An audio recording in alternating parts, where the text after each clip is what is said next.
अस्सलाम वालेकुम नाजरीन। ड्रामा सीरियल हया की नेक्स्ट एपिसोड में आप देखेंगे हया जो कि अपनी नफरत में खुद ही मरती चली जा रही है। एक तो रूहान उससे बदजन होने लगा है और दूसरी तरफ रूहान की वालदा तो पंचायत लगा लेती हैं। वो तो सबको बता देती हैं कि यहाँ इस घर के कानून चेंज करने के लिए बिगाड़ पैदा किया जा रहा है ताकि घर का सरबराह कमजोर पड़े। वो कमजोर पड़ेगा तो घर बिखर जाएगा, टूट जाएगा। और फिर ये हया अब गिला करती है सोनिया से।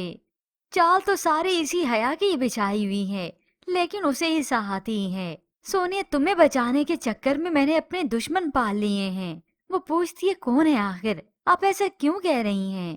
तो हया बता ही देती है कि आसिया फुप्पो मुझसे नफरत करने लगी हैं, क्योंकि वो मुलाजमा जाकर बता जो देती है कि आसिया बेगम आई और रूहान की वालदा को भड़काया, उन्हें आपके खिलाफ किया। इस हया को आईने में भी ये इरम नजर आती है कि तुम्हारे हाथ तो अभी कुछ लगा ही नहीं था। मुमानी जान के दिल से तुम अभी से उतर गई। यूँ उसकी खुशी से महसूस होने लगी कि उसे घर भी मिल गया, हिस्सा मिल गया, मगर मेरे हाथ तो कुछ न लगा।